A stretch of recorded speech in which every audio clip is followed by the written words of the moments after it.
Assalamualaikum warahmatullahi wabarakatuh. Hari ini kita mau membahas kunci jawaban buku tema 8 kelas 6 halaman 29, 31, 32, 33, 35, 36, 38 dan halaman 39. Tetapi sebelum kita lanjut videonya, buat kalian yang belum mensubscribe channel YouTube ini, silakan klik dulu tombol subscribe yang ada di bawah ini dan jangan lupa juga untuk mengklik tombol like-nya. Oke, kita langsung saja untuk menuju ke pembahasan kita kali ini. Kita akan awali dulu dari halaman yang paling rendah, yaitu halaman 29. Di halaman 29 ini ada kotak-kotak. Kita baca dulu yang paling atas. Perkiraan informasi yang akan aku dapatkan dari artikel koran berjudul Sekolah Anak Jalanan. Nah, ini untuk perkiraan informasinya. Yang pertama adalah perkiraan fakta-fakta yang akan aku dapatkan dari artikel. Nah, ini jawabannya untuk fakta-fakta yang mungkin akan kita dapatkan dalam artikel itu. Ini jawaban yang ini ya, perkiraan fakta-fakta. Kita tulis saja perkiraan fakta-fakta. Nah, untuk perkiraan fakta-faktanya, perkiraan fakta-fakta yang akan saya dapatkan dari artikel, yang pertama, mengamen, memulung hingga menyemir sepatu menjadi profesi anak jalanan. Untuk fakta yang kedua, anak-anak jalanan juga bersekolah. Fakta yang ketiga, Yayasan Himata merupakan satu dari beberapa forum sosial yang peduli terhadap nasib anak jalanan dan anak kurang bisa di Jakarta Utara. Kemudian fakta yang keempat, PKMB Himata hampir serupa dengan sekolah formal. Lanjut ke fakta berikutnya, pengajar tetap di PKMB Himata dibayar 300.000. Selanjutnya fakta yang terakhir adalah Muhammad Anwar menjadi pengajar di PKMB Himata selama lebih dari 10 tahun. Nah, itu adalah fakta-fakta yang akan kita dapatkan dari artikel. Selanjutnya kita menuju ke kotak berikutnya. Di kotak berikutnya adalah pertanyaan-pertanyaan yang aku miliki terkait dengan judul artikel. Nah, ini untuk pertanyaannya. Pertanyaan yang kita miliki di sini ada dua. Yang pertama adalah bagaimana anak jalanan mendapat hak pendidikannya. Yang kedua, siapa anak jalanan itu? Nah, itu adalah dua pertanyaan yang aku miliki atau yang kita miliki terkait dengan judul artikel yang bisa kita tuliskan di kotak ini. Lanjut, kita ke pertanyaan yang ketiga atau kotak yang ketiga. Untuk kotak yang ketiga adalah pelajaran yang kira-kira akan aku dapatkan dari artikel yang kubaca. Nah, ini pelajarannya. Kira-kira pelajarannya yang kita dapatkan seperti ini. Pelajaran yang kira-kira akan saya dapatkan dari artikel yang kubaca adalah bagaimana anak jalanan mendapat pendidikan. Nah, itu jawaban untuk bagian kotak pelajaran yang kira-kira akan aku dapatkan dari artikel yang kubaca. Nah, demikian tadi untuk jawaban halaman 29 ya. Sekarang kita lanjut ke pembahasan berikutnya di halaman 31. Nah, ini lanjut halaman 31. Setelah membaca artikel koran yang berjudul Sekolah Anak Jalanan, lengkapi format di bawah ini dan bandingkan dengan format yang sebelumnya kamu isi sebelum membaca artikel. Apakah ada perbedaan? Jelaskan jawabanmu. Perkiraan informasi yang akan aku dapatkan dari artikel koran berjudul Sekolah Anak Jalanan. Nah, ini untuk perkiraannya dan jawabannya seperti ini.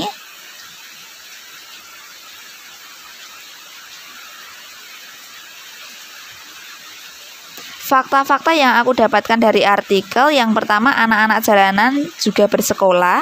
Yang kedua, mengamen, memulung hingga menyemir sepatu menjadi profesi anak jalanan. Yang ketiga adalah Yayasan Himata merupakan satu dari beberapa forum sosial yang peduli terhadap nasib anak jalanan dan anak kurang bisa di Jakarta Utara. Selanjutnya, PKMB Himata hampir serupa dengan sekolah formal. Lanjut, pengajar tetap di PKMB dibayar 300.000. Dan yang terakhir adalah Muhammad Anwar menjadi pengajar di PKMB Himata selama lebih dari 10 tahun. Nah, itu adalah fakta-faktanya. Untuk hal baru yang aku dapatkan, nah ini hal barunya. Yang pertama adalah bukan hal yang mudah bagi anak jalanan untuk mendapatkan pendidikan. Hal baru kedua, masih ada sekelompok orang yang peduli akan nasib anak jalanan. Nah, itu hal baru yang aku dapatkan dari informasi artikel. Lanjut ke kotak berikutnya. Pelajaran yang aku dapatkan dari artikel yang kubaca. Nah, ini pelajaran yang aku dapatkan dari artikel yang kubaca. Pelajaran yang kira-kira akan saya dapatkan dari artikel ini akannya dihilangkan saja. Jadi jawabannya seperti ini. Pelajaran yang kira-kira saya dapatkan dari artikel yang kubaca adalah anak jalanan juga berhak mendapatkan pendidikan. Nah, itu jawaban untuk ketiga kotak yang ada di halaman 31. Kita lanjutkan di bawahnya, kita cek. Ya, kita lanjut ke halaman berikutnya, halaman 32. Nah, di halaman 32 bagian atas kita langsung disajikan kewajibanku sebagai seorang pelajar, di mana ini kewajibanku ini disajikan dalam bentuk mind map atau peta pikiran. Ini pertanyaannya ada di halaman sebelumnya ya, yang ada di bagian ayo berlatih halaman 31. Itu pertanyaan di situ bisa kalian baca sendiri ya. Kita langsung ke jawabannya saja. Untuk kewajibanku sebagai seorang pelajar, nah ini adalah kewajiban kita sebagai seorang pelajar, itu ada 5. Seperti yang ada di mind map ini ada kewajiban 1, kewajiban 2, kewajiban 3, kewajiban 4, dan kewajiban 5. Untuk kewajiban 1 adalah mengerjakan tugas sekolah. Kewajiban 2 mematuhi dan menjalankan agenda piket dengan baik. Kewajiban 3 rajin belajar. Kewajiban 4 menjaga kebersihan lingkungan sekolah. Dan kewajiban yang 5 adalah taat tata tertib sekolah. Nah, ini adalah kewajibanku sebagai pelajar yang ada di halaman 32. Ini halaman 32. Kita tulis saja biar lebih jelas. Nah, ini halaman 32 jawabannya seperti ini, bagian mind map. Oke, kita lanjutkan pembahasan kita ke halaman berikutnya. Oh, ternyata di bawahnya masih ada pertanyaan. Di bagian ayo berdiskusi, masih di halaman 32, bagian ayo berdiskusi. Berdiskusilah dengan teman sebangkumu dan jawablah pertanyaan di bawah ini. Anggaplah kewajiban yang kamu tulis pada kegiatan di atas sebagai janji yang harus dipenuhi. Nomor 1, jelaskan mengapa kamu memilih janji tersebut. Apakah janji itu akan memberi manfaat bagi keberhasilan pendidikanmu? Jawabannya untuk nomor 1 seperti ini. Saya menentukan janji tersebut alasannya sebagai seorang pelajar mempunyai kewajiban yang harus dilaksanakan secara bertanggung jawab supaya tidak mengganggu hak orang lain untuk memperoleh pendidikan. Nah, itu adalah jawaban untuk nomor 1 bagian ayo berdiskusi yang ada di halaman 32. Kita lanjut ke nomor 2.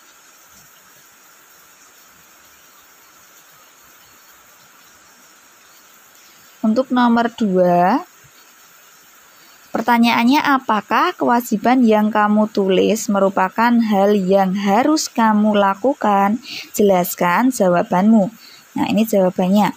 Kewajiban tersebut harus saya lakukan agar hak-hak sebagai pelajar sanggup terpenuhi. Nah, itu adalah jawaban nomor 2. Kita lanjut ke pertanyaan nomor 3. Apakah melaksanakan kewajiban akan memberikan manfaat bagimu? Mengapa? Jawabannya seperti ini untuk pertanyaan yang nomor 3. Melaksanakan kewajiban memperlihatkan banyak manfaat. Dengan melaksanakan kewajiban, mampu menciptakan lingkungan sekolah menjadi nyaman dan aman. Nah, ini jawaban untuk pertanyaan nomor 3 yang ada di halaman 32. Sekarang kita lanjutkan ke halaman berikutnya, yaitu halaman 33. Halaman 33 ini ada pertanyaan yang nomor 4. Apa yang bisa kamu simpulkan dari kegiatan ini? Nilai-nilai apa yang kamu peroleh dari kegiatan tersebut? Nah, ini jawabannya untuk pertanyaan nomor 4 yang ada ini di halaman 33. Jawabannya nilai-nilai yang diperoleh ialah nilai keadilan sosial, nilai kemanusiaan, dan nilai persatuan dan kesatuan. Nah, itu jawaban nomor 4 di halaman 33. Kita lanjut, di bawahnya ada bagian ayo mengamati. Untuk bagian ayo mengamati, masih ingatkah kamu informasi tentang negara tetangga kita Singapura? Nah, ini jawabannya. Masih. Singapura merupakan negara kepulauan. Pulau Singapura dengan ukuran panjang 41,8 km dan lebar 22,9 km merupakan pulau terbesar negara itu. Hampir semua wilayahnya berupa dataran rendah. Suhu udara di Singapura rata-rata 26 derajat Celcius. Republik Singapura terletak 137 km di utara Khatulistiwa. Selat Johor memisahkan Malaysia dan Singapura. Singapura merupakan negara kepulauan yang memiliki 63 pulau kecil. Pulau-pulau itu antara lain Pulau Tekong, Pulau Ubin, dan Pulau Sentosa. Lokasi tertinggi di Singapura berada di Bukit Timah dengan ketinggian 163,63 meter. Cagar alam yang terkenal terletak di Bukit Timah Nature Reserve. Ada pula taman botani yang terkenal, yaitu Singapore Botanic Garden. Nah, itu jawaban halaman 33 bagian ayo mengamati yang paling atas. Nah, ketika kita ditanya masih ingatkah tentang informasi negara tetangga Singapura, itu jawabannya. Kita lanjutkan pembahasan kita ke halaman berikutnya, halaman 35. Ini di halaman 34 ada penjelasan tentang negara Thailand ya. Kita langsung ke halaman 35 saja. Nah, di halaman 35 kita diminta untuk membuat peta pikiran tentang Thailand. Nah, ini contoh peta pikirannya. Kita besarkan biar agak kelihatan tulisannya biar lebih jelas. Ya, seperti ini.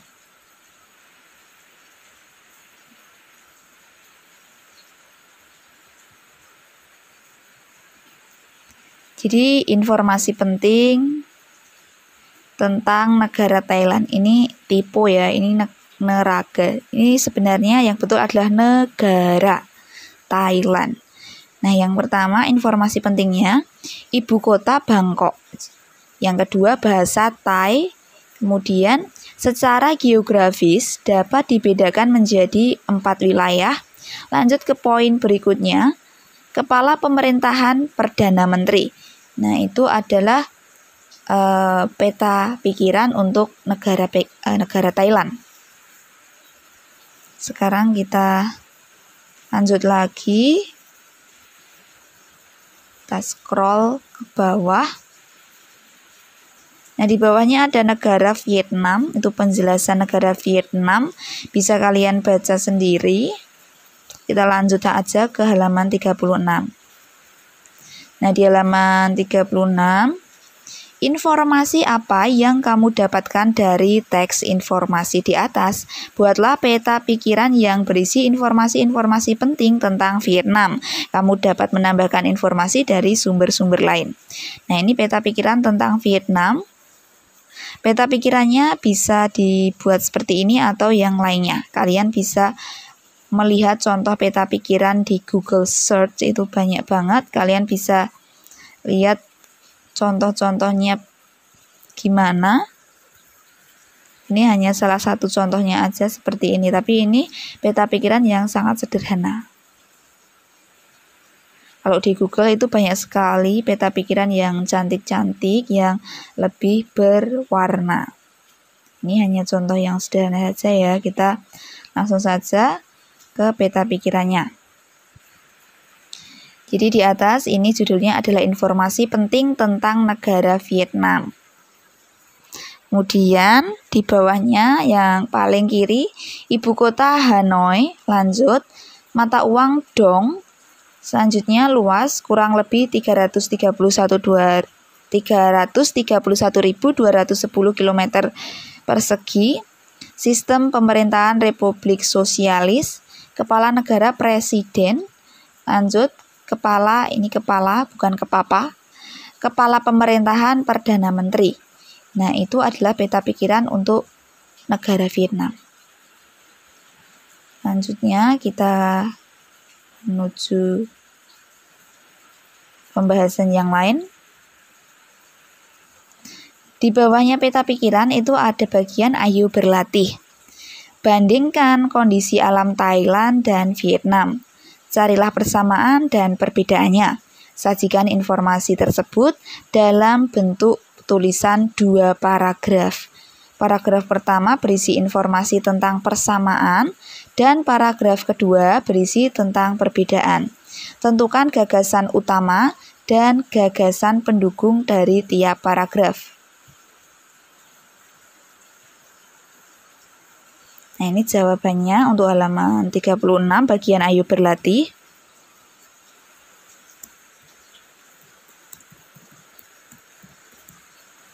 Jawabannya kita baca bersama.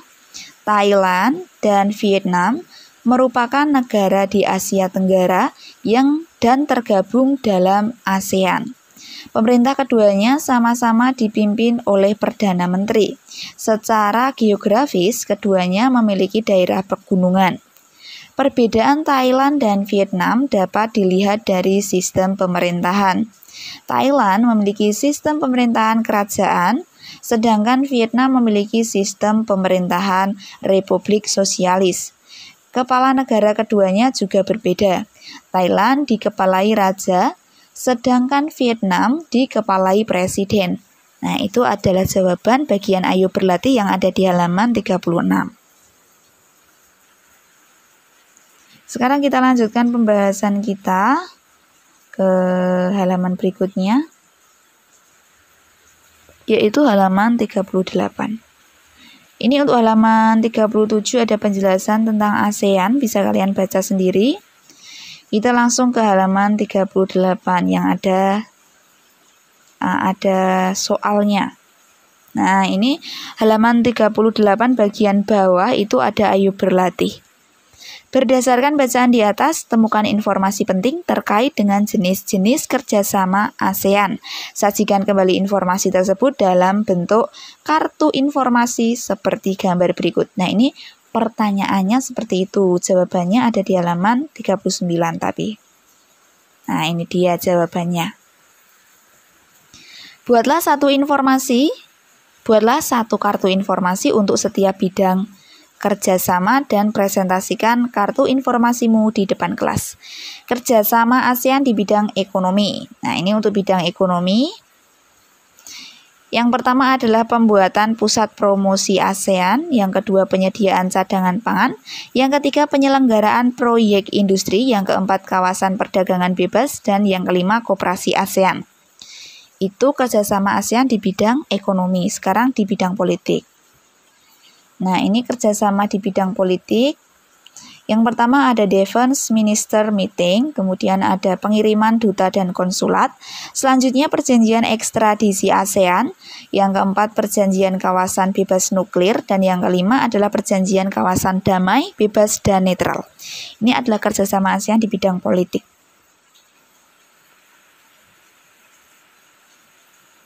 Selanjutnya di bawahnya kartu tadi itu ada bagian ayo renungkan. Nah, untuk bagian ayo renungkan yang ada di halaman 39 ini ada 3 pertanyaan. Pertanyaan yang pertama, hal-hal penting apa yang kamu pelajari hari ini? Nah, jawabannya seperti ini. Kerjasama ASEAN dalam bidang ekonomi dan politik. Itu jawaban untuk nomor 1.